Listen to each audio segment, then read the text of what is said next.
thing. Yeah, we'll hear guys up the way a little bit up the coast. You know, they start seeing them, and then all of a sudden, like boom, you know, they're in Miami, and then boom, they're in Islamorada. You know, they're just cruising. You know, they just come through in like a couple days, and then they're gone. Yeah, they're there for a couple of weeks or something. You know, kind of just in and out, and you know, on a nice north wind, dude, you'll see them fucking coming down sea, and you're just like, here they come. And how did it start out? Like, what was the origin story? Too much alcohol. Really? Okay. Says if God wanted us to have fiberglass boats, he would have given us fiberglass trees. It's for fishermen. It's not for taking the wife and the wife's friends. I think that it's a really, really pretty bit. And then there was a blur that went by and ended up in the cockpit, as far as if I can remember correctly. Welcome back, everyone. Stay Sport Fishing Podcast. Nick Carullo, captain of Showtime. I'm joined with me, Anthony Pino, captain of the Blood Money, and with Hooked Optics. We meet every Tuesday. We're joined by a captain, mate, boat builder in the sport fishing industry. Before I welcome our guests, I would like to remind you we don't make any money off this. All we ask is that you share it with a friend. That said, let's welcome our guest, Sam Milazzo, captain of the Vice Versa, a 42 Freeman out of Islamorada. Thanks for joining us, Sam. How you doing? Yeah, man. Thanks for having me. Of course. Sam, just tell us where you're out of. I mean, I know you're out of Islamorada, but tell us, you know, where you grew up, a little history of how you got started. Yeah, I was born and partly raised down here in the Keys. I was born in Marathon, but we were, you know, living in Lake Tavernier, the Upper Keys. That's where I grew up. Just started out on a houseboat and just kind of worked our way up from there. But I started out with Alex Adler when I was probably 17. Kind of learned the ropes there. Rode with him for about 4 years and just kind of branched out from there. Nice. That's a good guy to start with. That's for sure. Yeah, How many years were you with him? 4 years. 4 years. You know, he had a mate, Billy Wood. I don't know if you know him, but he was making for him at the time, and they were good to me. But I did all the stuff that Billy didn't want to do. They paid me $20 a day to ride along and wash the boat at the end of the day, and I think I would have paid them $20 a day to go. So yeah, hell yeah. I was hungry. Oh man, Billy Wood sounds about right. Yeah. Tell us about that Vice Versa boat. You guys just took delivery of that thing? We've had it we're probably getting close to 2 years now, actually. Scott Martin owns the boat, and I run it for him. And we're there at a Worldwide Sportsman in the back. And man, that thing's a tool. You know, you hear a lot, you hear a lot of good things about them. I'm not one to jump on the bandwagon. I kind of tend to go the other way. Yeah. But that boat's the real deal, especially the 42. I think some of the smaller boats, you know, I've been on the 34. It's just a smaller boat, so it's a lot different. But that 42 is, you know, it's fast. We run about 68 miles an hour, and that's what the Quad 300 Yamahas. And it's very agile. You know, when you're sail fishing, stuff like that, which is what I like to do. You can get on the fish really, really fast in either direction. Yeah. How many trips you guys doing right now? Are you guys busy, or how many trips you guys typically do a month? Yeah, I mean, we've been kind of slow, but some of that's on purpose. You know, I got a lot of other stuff that I do. I have a lot of private clientele, and I'm also an artist, so kind of getting busy with that again. And the deal, you know, I kind of made with Scott was not to fish too many days. So yeah, we don't push it too hard, but yeah, I mean, anybody that's, you know, looking to go, we're always, you know, ready to take them out. So nice. What type of artist? Just marine art. Marine art. Yep. Nice. So my sister's been working on my website for about 6 years. So, you know how that free stuff works, family, but, you know, she's busy. So I don't have I'm not as established as I would like to be, but most of the stuff I do is word of mouth, and it keeps me as busy as I pretty much can be. So nice. You do like artwork for boats and stuff like that? You know, I've done some commission stuff. It's not where my heart is. I tend to like to just do what I want to do, and then hopefully somebody's, you know, looking to invest. And I've done well like that. So mainly painting, Sam, or what kind of? I kind of started with the pencil art, and that's more like high detail. I enjoy that. You know, you just take one utensil and you kind of, you know, use different pressures, and it's a simple way of doing it. So I enjoy that, and I get a lot of detail out of it, like I mentioned. But I do the paintings as well.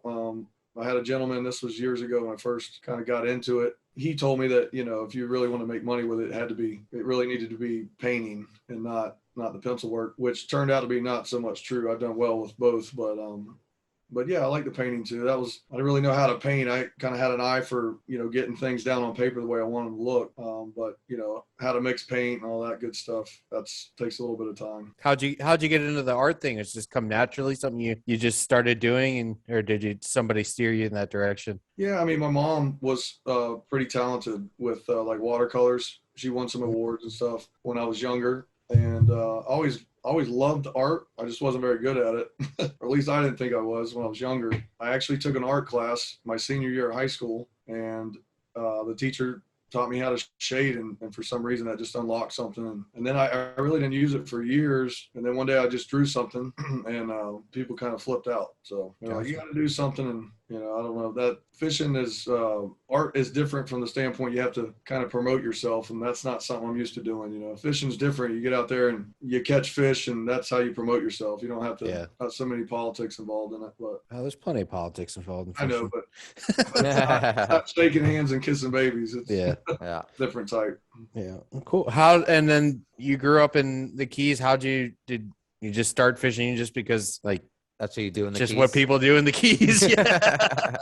Man, I had it bad. I had the bug bad from the word go. I mean, I can remember some of the worst sunburns in my entire life. I don't know what my parents were thinking. Couldn't have been much, but I'd be on that dock, before the sun came up, and it'd be dark, and they'd be calling my name, and no sunscreen, no shirt, just blistered, and just it didn't matter. Needlefish, sand perch, octopus, it didn't matter. Just I wanted to catch it. And I don't know, me and my brother were, just kind of from an early age. My dad was a marine diesel mechanic, so he would drag us around all the marinas, and that's, when we got ready to fish, that's kind of how we got into it. My dad knew a lot of the captains, but we would we'd take a hammer and bust open a crustacean off the seawall and find some line and splice it together in an old hook, and that's kind of how we started.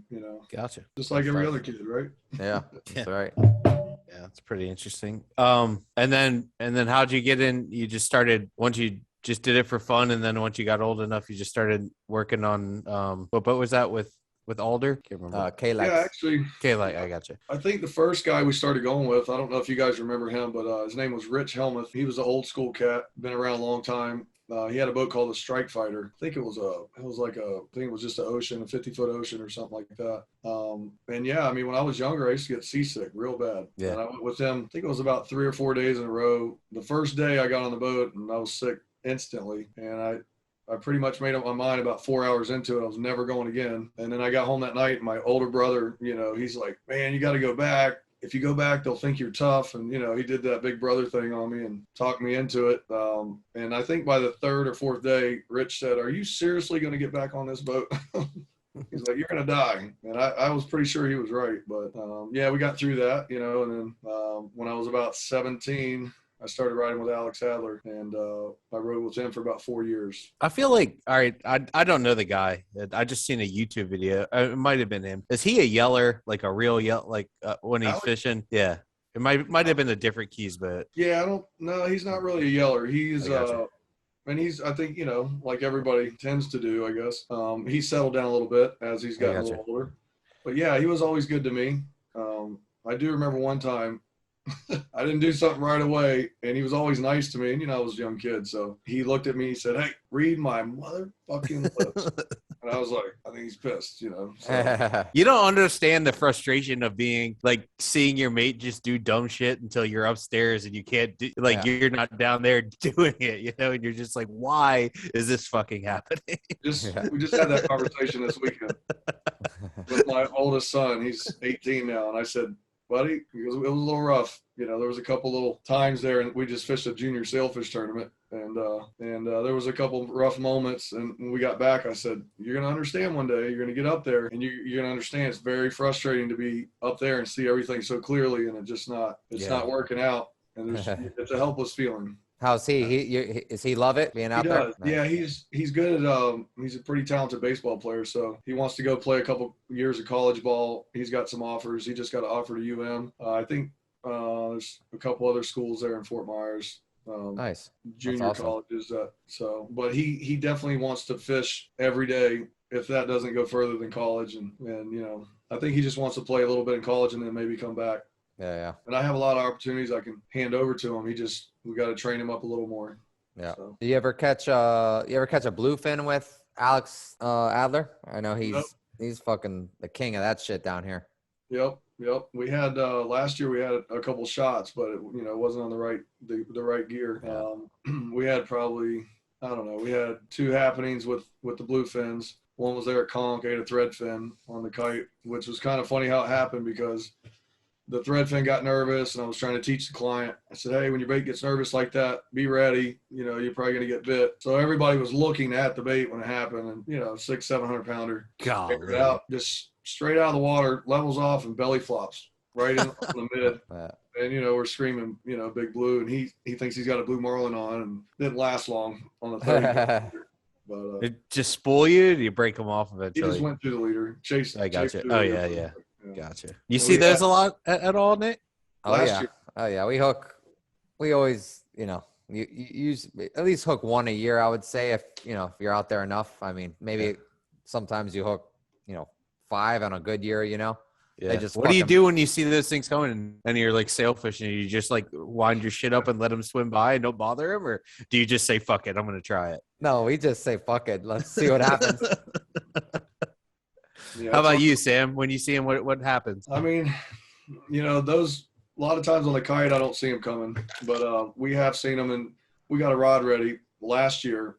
It's funny because the morning that Alex caught the first one, he called me. I wasn't fishing that day, and I was half asleep, and talked about it. And he said he had been seeing a couple. I said, "Well, get the rod. What are you doing?" He's like, "Yeah, I got it ready." And he took it. I didn't get any credit for that, but I felt like I was a big part of it, even though I wasn't there. Yeah. It must be insane. He caught a couple last year, right? He did catch a couple, and we have the rod ready, and I mean, if it's like it was last year, there was quite a few that came through.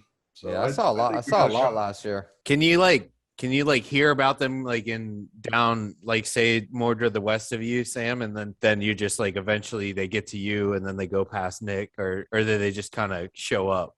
Yeah, I mean, it's the other way around. Those big fish, I mean, from what I hear, they got to be. That's why we don't get a lot of small ones, because they're actually going around to the Gulf. So they're Oh, not, I got you. yeah, they're not. They can't even make the journey unless they're a certain size. Huh. They're not strong enough. But yeah, we hear they're coming, and sometimes it's even more local than that. You can hear boats saw a couple packs at Conk, and you're down down the road 15 miles, and you run up there and get on them. So Gotcha. Yeah, you'll hear same thing. Yeah, we'll hear guys up the way a little bit up the coast. They start seeing them, and then all of a sudden, like boom, they're in Miami, and then boom, they're in Island Rada. They're just cruising. They just come through in like a couple mean, days and then they're gone. Yeah, they're there for a couple of weeks or something. Kind of just in and out, and on a nice north wind, dude, you'll see them fucking coming down sea, and you're just like, here they come. Yeah, we saw a big pack last year. It was actually a week after we had that one eat our kite bait, and we saw them, a pack, and we baited them up. We didn't get bit, and like an hour later, we had the kites out, and we had a big bite on the right long, and because we had it happen a week before, and we had seen them that day, I just assumed it was a bluefin, 400-pound blue marlin. And I'm like, 2 weeks in a row, I'm just getting beat up on the light tackle. I said, we got to go to something bigger. But I think I might try that this year too. Just put some big rods out, and No, those yeah. days you get the right condition. I always say I'm gonna do it. I just never do it. I just got to do it. Just keep a 50 or an 80 ready to go. Put it on the kite, right middle. You think you just leave it up there, or would you just when they got like? I just think I when guess you're out there and they're out there, just fish it just keep fish it it all up day there. long. If you fucking hook a sailfish on it, I mean, or miss a sailfish on it, I mean, who cares? Yeah, interesting. That'd be so cool to see. I've caught one. We've hooked one on a 20, and we had it on the leader for like an hour, and then we finally broke it off at the Snell. And then I caught one a couple of years ago, but there was like acres of them jumping around out here. I think that it seems like there's the management of those things has been paying off, and I think it seems like the guys up north that fish for him up in Massachusetts, it seems like they're seeing more and more. So I feel like it seems like the last couple years they've been like consistently people have been running into them, and even places that you don't typically see them. Yeah. I did get a bite up in the Atlantic City tournament on a 20. Thankfully, we backlashed that one. But it was like a giant hole on the right flat, and the next thing you know, there's a giant bird's nest in the reel. And then a loud noise. Yeah. Oh. Did you kill that one you caught? No, we had to let it go. In that time, it was like in July. It was an incredible day. I was fishing on a friend of mine's boat, and I was just mating for him. And we jumped off a blue marlin in like the first like 8 minutes, and then nothing really was going on. And somebody seen him. So we ran down there, we rolled through there. I don't know why we didn't roll through there with like an 80 or 130 out, but we rolled through there with our marlin spread out and got absolutely crushed. Everything just got destroyed. And then we hooked this one on an 80, and we fought him for like an hour and a half. And then just to the north of us, there was some really great white marlin fishing going on. And after we caught the fish, we ran up there, and I think we caught like a sail and 9 or 10 whites in an afternoon. The guys on the lights out I think they caught 14 that day. But it was just crazy to see the bluefins and the white marlins in the same day. So that's why I see, like, if you start seeing them in real odd places like that, I think there may be more and more of them, because of maybe we're not killing them as fast, Yeah. We've kind of made a comeback. There was, there's been a few over there back, Bimini, Cat, kind of dried up for quite a while, but yeah. I feel like every year you and I don't spend any time in the Keys, but I feel like you see more and more videos, and you hear more and more about encounters of them every year down there. So it's just there was a couple days. I think that too. I think they come through more than you think. Guys down here catch them while they're, sword fishing daytime, deep dropping every now and then. And I just think you get the right conditions when you really notice them.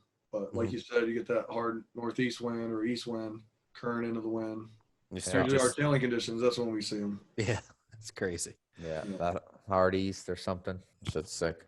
Were you, Sam, I saw you guys, it said you guys caught like 72 sails one day. Were you on the boat for that? Yeah, I ran the boat. I think it was the second trip I ever fished Scott. We had just got the boat. Wow. I told him about this tailing condition, and he didn't really know a whole lot about it, I don't think. But yeah, it was pretty epic, man. I mean, we knew, 2 weeks before that they caught 70, and that condition just that was main attraction. Yeah. Yeah. Yeah. I remember that. I don't know what was going on up here, but I remember that shit was going on, and I was like, fuck, I got to get down there for that. I mean, how many fish would you say you saw that day? Man, I mean, we pretty much everything we saw, we got a bite out of, and wow, pretty much. I mean, I think maybe 90 fish.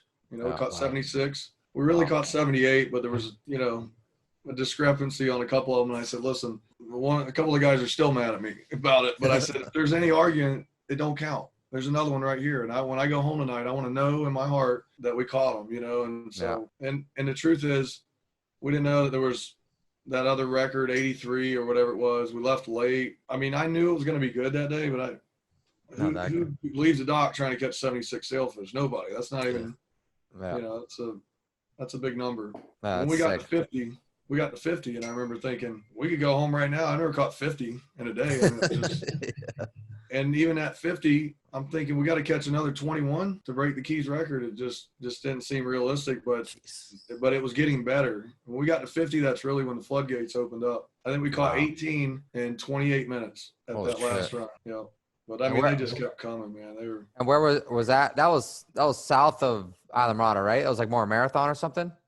The first time when they caught 70, it was. But, it was 2 weeks before, and we kind of lost the wind, and that condition just kept pushing up the road. And that day that we went, everybody kind of overshot it.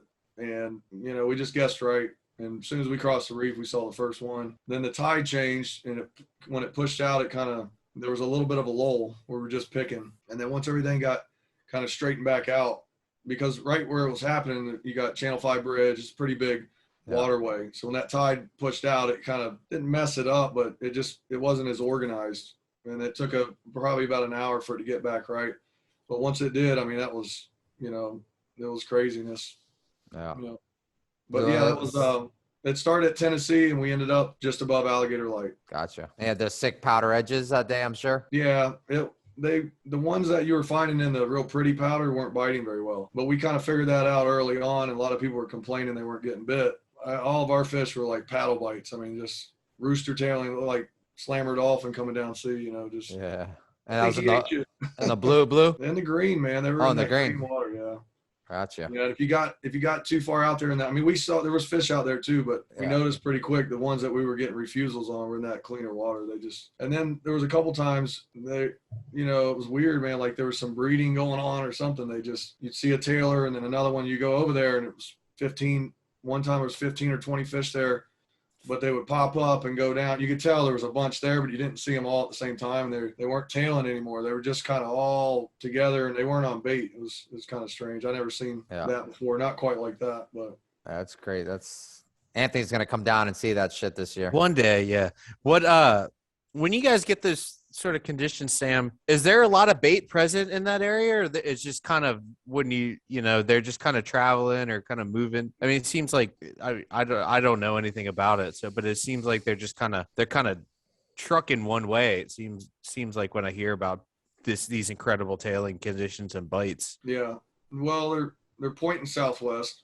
Down here for us, they're pointing southwest, but they're really getting pushed up the road. That current, that Gulf Stream just swings way in tight to the reef is really what happens. And then, the current is probably the most important part of it. Without the current, you can have all the other components and you're not going to see them. Yeah.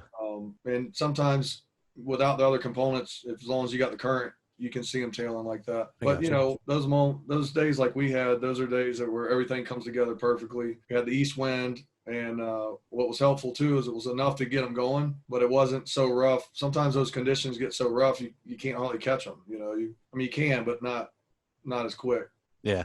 How many people did you have on the boat when you caught the 70, whatever? Did you have the deck stack with a bunch of snipers? I was calling people the night before. It was weird, too, because, me and my buddy Lee Gahagan, call him Lee BGB, but, he knew it was going to be good. He was on the boat the day they caught 70. Down in Marathon. He was on the main attraction. So we were going all over. We were borrowing flags before we even went. Dude, that's 40, bold. That's bold right there, dude. And we got about 40 flags. And I'm like, dude, we're good. He's like, buddy, I'm telling you, you weren't there. You didn't see it. He's like, if I would have borrowed the flags, I would have caught 9. No, I would have caught none. None. Well, we were talking about that too, because me and this guy have not had great luck together as far as, a couple years in a row, we just timed it perfect. We get up to Miami with a private client, and Jimmy David's like, yeah, it's worst fishing I've seen in 5 years. It was great last week, though. We had quite a few trips like that, and so we kind of made up for it this day, and it was a beautiful thing, man. It was a great day for sure. But it was a lot of work. People don't realize, towards the end, it really wasn't that much fun. It was a grind. I had to pee since 9 o'clock that morning. I didn't have a chip. I didn't have a water. I mean, it was just as hard as you could go, as long as you could go, And I mean, I think we got to 71 and everybody was on their phone and we were high-fiving. A couple fish tailed on the side of the boat. We didn't even throw a bait. After about 10 minutes, I'm like, hey, we're going to go. Are we going to catch some more? Or we're done or what? And so we caught another 5 and I came down and caught 1. It was a good time, but it was a lot of work, man. Yeah. Probably went through a few liters. Oh yeah. Gosh, man. Got it on mute, but it's connected to my computer there. What hook are you using for all that? We use those. I like those Mustad, the old style, old shape. Yeah. Kind of what we like. We use a lot of 5.0s, 6.0s on the kites, but nothing really bigger than that. We've been downscaling for a long time. I don't like to go too much smaller now on the hooks. I don't think you need to. We get bit, and we've tried some smaller ones, but it seems like it's just not the right deal, Yeah. 5.0s are pretty nasty. Yeah. And when you're throwing that fish in the sand and stuff, you using 30 or 20? There's a lot of debate. I'm still going back and forth on that. It just depends on the day. Obviously if you're getting a lot of refusals, we'll go down on the leader. But sometimes with those really lively ballyhoos, man, the lighter leader, believe it or not, they move around a little more, and there's a lot to it, I think. Yeah. When you start really fine tuning it like that heavier leader actually helps you sometimes. It keeps you get a bait, those little hair hook ballyhoos, man, they start jumping around. Fish, they want to get wrapped up almost every time, or some of them just give up on it. After 3-4 times, there's 1,000 ballyhoos and they just go find another one. Yeah. Like, fuck this one. Yep. Yeah, I've seen that happen. Yeah, we'll get down to 20 pounds sometimes, and a lot of those fish in the sand, you're catching them quick. You're not. It's loose drag. They windshield wipe a couple times. You're on them, especially in that boat. I mean, it's just you're getting a lot of those bites like in that tailing condition. You're as you're getting bit, you're already going to the fish. You're not waiting till you're hooked up. You just by the time you come tight, it's pretty much caught fish, which is legal, and that's if you want to catch 76. That's Yeah, you better get with it. How's that boat compared to other boat? Like, have you fished on a lot of center consoles that are of similar size, like monohull center consoles? Like, how's that thing compared to other boats I mean, in my of opinion, its size? Yeah, I mean, if I had money to get something like that for myself, I would definitely own that boat. That 42 Yeah. Freeman is everything they say it is. It's fast and it's actually really good on fuel. It's got a lot of live well space. It maneuvers really, really well. We just fished that juniors tournament, and the first fish we hooked was just kind of right there on the flat line. We just backed up on them, and the boat, it flies in reverse. And then, fish goes to the bow, you just go forward, and this is just very, very agile. So if you could build, or if you had the money to build any boat, you're building yourself a Freeman. I think so, man. Yeah. Wow. Yeah. Wow. See, I can't. I have to fish on one because it's hard for me to even think that. But I see everybody using them, so I can't knock it. The stability's got to be a great. It's got to be completely different than say like a 39 CV or whatever other like the 42 Invincible. I guess would be a very comparable boat to the Freeman. And I mean, it's got to be crazy more stable, isn't it? Oh yeah. Yeah, I mean, it's just a huge platform. That bow, man, you get up there. We just had in this junior tournament, we had two mates and all three of our anglers. We caught a triple in a shower, 3 little kids. My son, he's 8. He caught his first one. And, there's 5 people on the bow stretched out right there. Just, it's just a good platform, man. It's a wide platform. But that's not to say that those other boats aren't great boats either. It's just different. I think, thinking of those boats, I don't know. I'm sure they put gyros in those things, but just a naturally stable platform instead of having to stabilize it, it's got to be really nice to fish in crappy conditions. Yeah, it is. Especially being in the tower. Yeah. And, the only thing it's just like anything else. If it's really rough and curled up, you got like current into the wind or something, you can't go at like a medium pace straight into it because the center of the boat will bottom out. Mm-hmm. Pontoons will go deep enough to center the bottom out, but if you quarter it just a little bit, it eats it up. Either way, you just quarter it a little bit and get one of the pontoons up into the wind, and it just eats it up. Are they really wet? Are they pretty? I guess you're going fast enough that it's going to be dry. Yeah, when it's rough, you take the wrong angle, it definitely can be wet. I gotcha. But me personally, dude, everybody talks about dry boats, and some of them are drier than others, but if it's rough and you're in a center console, you're probably getting wet. No, you're wet no matter what. Yeah, I've yet to find a sport fish that's dry and wet or rough conditions too. Like the sort of conditions that make you have to slow down a little bit, put the bow down. You're like, oh, well, this is just like every other boat I've ever been on. It's dry on the bridge behind the isinglass. It's dry in the salon. I wouldn't know. That's what you hear. Yeah, that's what they tell me. Oh man, that's funny. You got trips coming up, Sam? Yeah, I got one of my private clientele. He's got a 53 Hydrosport. I had like 4 or 5 of those guys. Oh wow, that's a nice boat, but it's it's nice for completely different reasons. Yeah, it's great. You go to the Bahamas, you get all the amenities. It's got the Seakeeper. It's got freezer plates and freezers and refrigerators and satellite TV and just anything you can think of. It's a very comfortable boat. It's not what I would say is a super rough water boat. It tends to, you got to be careful because it's real heavy, and you can dunk the bow on those real rough days going into it. You got to be careful, but no such thing as a perfect boat. There's a couple little things I don't like about the Freeman, but they're minor, man. Yeah. There's no such thing as perfect. So Sam, you have like the main boat that you work on with an owner, and then you have other clients that you work with. Say they keep a boat down in Florida or in the Keys, but they call you when they want to go fishing or something like that. Yeah, a lot of times what I'll do is I don't do salary. I've tried it a few times. It's not something that fits me. What I do is what I call a retainer, which is a little bit different responsibility, and so I have you know, it's enough to keep you committed to the boat. And but yeah, I mean, but you're like, so for example, you're on a retainer instead of a salary. It's not really your responsibility to get the oil change. You might call somebody to have that do that and make sure it's done, but you're not actually doing the oil change like say me or Nick are doing. Yeah, and a lot of times what I'll do is I will help out with stuff like that, but I'm clear from the beginning that I'm not obligated to do it. It's not salary. Yeah, I gotcha. You know, the retainers so that you're a priority, and I do my best to, you get first pick. But you got 4 or 5 of those guys, you still got to plan, and the trip's got to be available. Yeah, how's that work? Juggling them.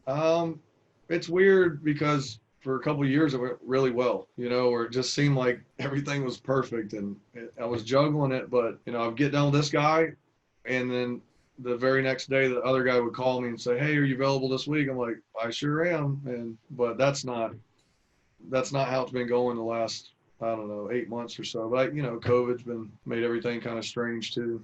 Yeah. What the guy on the vice versa? How often, does he fish, and does he run the boat himself sometimes, or you always run the boat for him? Yeah, when he comes down and I'm there, I always run the boat for him. But he's more than capable of doing it. He's it's Roland Martin's son, Scott Martin. He's a bass guy. Yeah. So yeah, I mean, he's definitely capable, and he comes down, and he's a friend of mine. We get along well, and it's been a good deal. I hope for both of us, but for me for sure.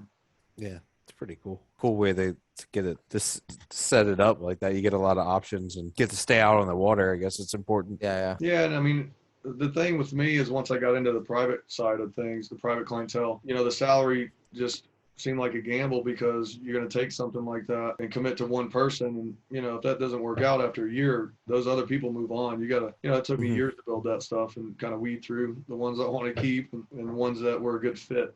When did you decide that this was this way of setting it up? I think it's so interesting. When did you decide that was a worked out better for you? Or was it something you started out at the beginning, or you kind of had to figure it out yourself?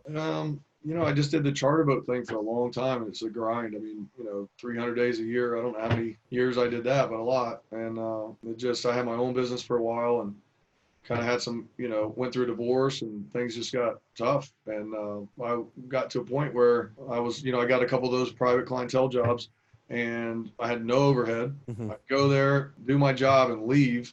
And it was, it was not easy money. I mean, you're earning it, but yeah, it was much easier than what I was doing with my boat, and I had no overhead. When their motor blows up, you're like, "Hey, your motor blew up. Call me when it's fixed." Pretty easy. So it was never really a plan. I don't think. I just kind of fell into it, and it evolved into that, and that's kind of my point. It was some time to set that up that way. Yeah. So I didn't want to lose it just by committing to one person. Yeah, that makes sense. It's been a lot of fun. You get to live vicariously through their means, basically. So now, are these people hiring you pretty much just to go fishing, and you kind of take them to catch whatever, or they're like, let's go catch sails, or or do you show up and tell them, hey, this is what the conditions are best to catch, or how's that work? Yeah, I mean, I usually try to talk them into what I want to do. Yeah, for sure. Yeah. It's like, oh yeah, the sailfish, but I mean, just whatever they want to do. And normally I suggest what I think will be most productive, because I don't want to go have a slow day either. If the sails aren't biting, maybe we'll try it. If we run over one, we'll catch them, but I don't want to sit out there all day and, have them have a bad trip. It's a lot like charter fishing from that standpoint. You just, But you do a lot of bottom fishing? We started doing that more with one of my better clients.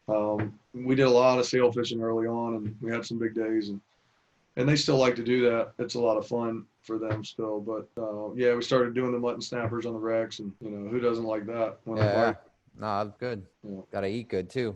Yeah, that's right. Dinner and a show. That's right. Nice. How about sorting? You do some sorting too? Yeah, we were doing a lot of that with another one of my clients, and that just kind of ran its course. You catch a couple big ones, and it's enough. I don't know. I mean, it's all right. I still enjoy doing it, but we don't do it as much as we used to now. Yeah, I haven't done it much at all. I used to do it a lot when I was younger, and for some reason, I don't really do it at all anymore. Yeah. Do you have a desire to do it, Nick, or I feel like it's I don't know, man. I just can't get with it. Yeah. I mean, reason why I love, bill fishing, and for the most, it's my favorite thing to do, is because I like seeing what's going on. This thing's a fucking half mile away when you get a bite. So, Yeah, and you're watching, you're focused on a rod that's barely moving.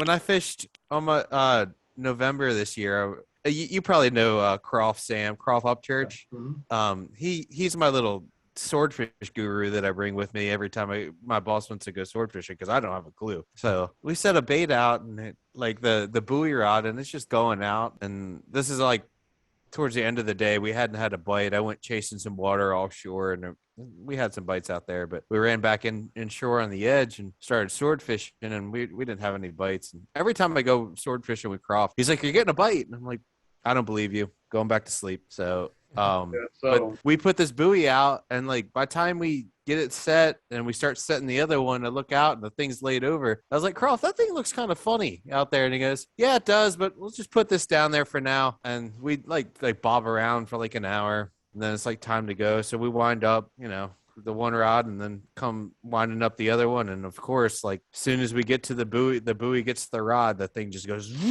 and it gets smoked. And I guess that's kind of gets really, it gets so interesting, especially up here, because you don't know. Sometimes we get big eyes, people have caught opas, people have caught big swords, little swords, Mako's doing it. So it's what is it, and then I don't know, we ended up falling off after an hour of fighting them, and then we got our teeth kicked in. We didn't get our teeth kicked in, but it would have been nicer to leave an hour early. But I'm just you don't get to see any of it, or you're just what happened there? I think the guys that are really in tune with it, though, they know they have a good understanding of what's going on when you're getting a bite, and they can kind of make stuff happen. But it just don't interest me. My boss loves it, though. Yeah, it's fun. I mean, I think for me, what makes it fun is just like you said, you have that chance to catch something. I mean, it's endless what you can catch. Yeah. Catch a great white. I mean, who knows? I mean, just anything you can think of. What have you caught other than swords doing that? Not a whole lot, man. We caught a big pomfret. It's the only pomfret I've ever caught. Nick has caught a bunch, and a lot of people catch them. I actually had to call Nick. I'm like, "How big do these things get?" Because the one we caught was giant. Yeah. But we caught an electric reel. I think the world record was 27 pounds. We didn't weigh it, but I mean, it had to be over 40 pounds. Oh, there was a couple. I can't believe there was. Wow. There was a couple pomfrets caught on a longliner out here the other day, up here. Yeah. So interesting. Yeah, we caught an oil fish that same day. Yeah. Or escalar, whatever. Yeah. I've caught a few of those things. Kind of disappointing. You're like, fuck, thought it was something cooler. Yeah. I think once you catch, I mean, early on, I know why I liked it is because we weren't very good at it, and it just pissed me off. And I'm like, it wasn't for anybody else, but it was just for my pride. We got to get better at this. I think we were 0 for 40 when we first started, but that was 15 years ago. We started doing that. We used to hand crank them, and about the 10th drift in, you're just kind of looking at each other like, you really want to drop again? I mean, your arm's about to fall off. The fuck are we doing? Yeah, it was brutal. But we caught, as we got into it, we caught some nice ones. And for me, it kind of satisfied that drive a little bit. Yeah. Do you stay in the Keys all the full year? I mean, Keys is a pretty cool place if you want to stay in one spot. It's not like up here where the frozen hell comes in eventually. Yeah. So I mean, I have a house here in Tavernier. I mean, my dad bought, I don't know, 15 years ago, and just just kind of, I mean, I've entertained the thought of leaving, but I don't know, man. You do something this long, and it's I don't even know what else I would do. Maybe the art. I like to hunt and stuff. So but you don't travel and fish at all for work. You just stay. I mean, you probably got a clientele that keeps you busy all year round. You don't feel the need to have to do that. Yeah, when I was younger, I mean, I went to the Galapagos with Alan Starr and did some cool stuff there. That was 60, 70 bites a day, blacks, blues, stripes, and then a lot of Bahama stuff. Been all through the Bahamas a bunch of times for years and years. The COVID really kind of messed that up. A lot of my clients with 53 Hydrosports, that's what we do. A lot of Bahama trips. Gotcha. So that slowed down. Last year we went in December. Was it? Yeah, I think it was last year. Went in December. And, it was a pain in the butt to go through all the testing and, get your visa, your travel visa. And kind of a pain. Still got to do it. Is it how difficult is that, guys? We're kicking their idea of going maybe. I'm presenting my boss with a couple plans to maybe do the Southern Bahamas or do skips tournaments. And is it really like that big of a pain in the ass? I think it's gotten worse, right? Yeah.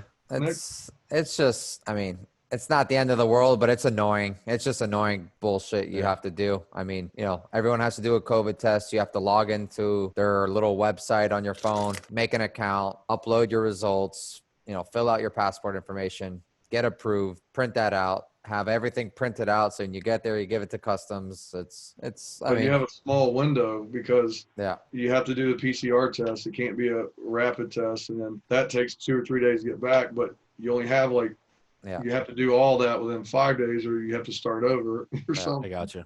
Interesting. Huh. I heard they were going to, I don't know. I haven't really looked into it, but I thought they were not going to let you in unless you were vaccinated. Did you hear anything about that or no? I have not, but I hope that doesn't happen. Yeah. Yeah, me too. I don't know. My boss will be able to go, but I won't. So I don't know. But I think we're all on the same page with that one. Yeah. I mean, if you want to get vaccinated, I ain't mad at you, but I don't know. The Bahamas marlin fishing doesn't seem, like I'm missing out on too much. I know it can be good, but yeah, it can be good. Yeah. I've seen it pretty good, but you definitely got to hit it right. It's finicky for sure. That's We for caught sure. caught 2 in 3 hours one time in Staniel. Was a 50-foot ocean, and it was a guy and his whole family. It was like an 18-day trip, and I was just like, all we did was snorkel, and I'm like, man, we gotta just give me one day. But by the time he gave me the day, we were in Staniel. I called Scott Stanzik. I'm like, did they even bite here? He's like, I've never heard anybody catching one there. And so we just went out there, and I found one little current edge. It wasn't much, and I didn't even have a mate. And the guy was like pouting inside. And as soon as I got on the current edge, I turned, and the flat line went off, and I already knew. I mean, 80 he was dumping the 80. And I didn't even pull the boat back. It just kept going like that. I didn't throttle down or nothing. I went running downstairs. I'm banging on the door. I'm like, get out here. He's like, what is it? I said, it's a blue marlin, asshole. Get in the chair. And then like an hour and a half later, we caught another one. And he was like, 2 blue marlin in one day? What's the odds of that? I said, pretty good. They live here. I've been trying to tell you that for 15 days, Yeah, it's definitely a place where you don't really hear them caught. That's for sure. Yeah. That's crazy. Good stuff, man. Anything else, Anthony? no, man. Let's really enjoyed it, Sam. Hope you have a good rest of the winter, dude. Just getting kind of started I guess you're full on down there, but yeah, the sailfish is really starting to kick into gear. We had that, like I said, we had that little tournament this weekend. We probably saw 25 or 30 fish in 2 days. Damn. It was good. Where were you, Nick? Not seeing 25 to 30 fish? Nope, not for the Chica or Island Rada. Yeah, it was slow.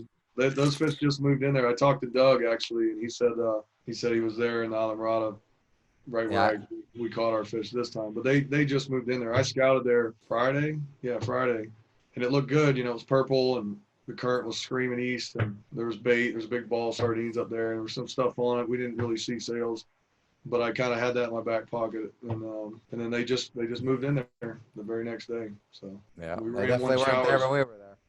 Yeah, but hopefully it gets better. We're looking, I guess, at Chica's next, so looking forward to that. Cool, man. You have to come by and see me when you're down. For sure. Come check that boat out. Yeah, man. We'll take you for a ride. All right. All right. Make me a believer. All right, buddy. Thank you guys for having me on. I appreciate it. Thanks, Sam. Appreciate it, man. We'll be in touch. All right. Thank you guys.